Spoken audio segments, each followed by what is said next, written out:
सबसे पहले एक पतीले में पानी लेंगे, उसमें 1 टेबलस्पून ऑयल ऐड करेंगे और पानी में उबाली आने देंगे। जब पानी उबल जाए तो इसमें हम स्पैगेटीज़ ऐड कर देंगे। उसके बाद कुछ देर के लिए इन स्पैगेटीज़ को हम पकने देंगे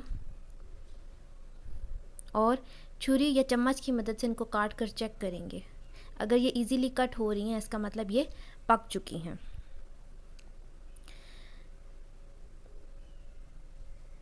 जब ये पक जाएंगी तो उसके बाद हम इसका पानी स्ट्रेनर की मदद से निकाल लेंगे और इन स्पैगेटीज़ के ऊपर ठंडा पानी डालेंगे ताकि इनकी कुकिंग भी रुक जाए, ओवर कुकिंग ना हो और ये आपस में चिपकें भी नहीं।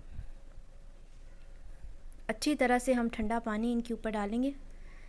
उसके बाद एक पैन में हम चिकन लेंगे और उसको हल्के ऑयल में फ्राई करेंगे। कुछ टाइम के बाद इस चिकन को हम चेक करेंगे। अगर ये गल चुका है तो फिर उसके बाद इसमें हम अपनी मर्ज़ी की कुछ सब्ज़ियां ऐड कर सकते हैं, जिस तरह के मैं इसमें शिमला मिर्च और बंद गोभी ऐड कर रही हूँ।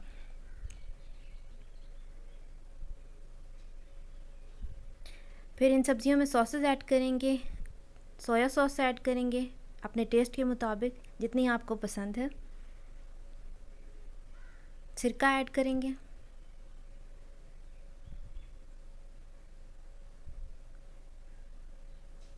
चिली सॉस ऐड करेंगे इसके अंदर,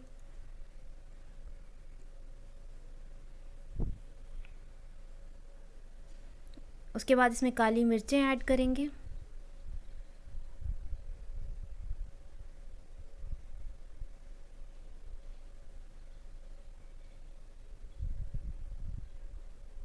नमक ऐड करेंगे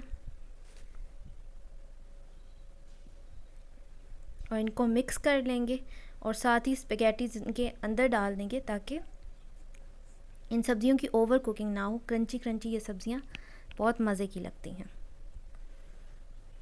जब स्पैगेटीज़ इसके अंदर डाल लेंगे तो इनको अच्छी तरह से मिक्स कर लेंगे और इस तरह से हमारी स्पैगेटीज़ हो जाएंगी तैयार। बस इनको थोड़ा सा मिक्स कर लेंगे और थोड़ा सा ही पकाएंगे और फ्लेम ऑफ कर देंगे।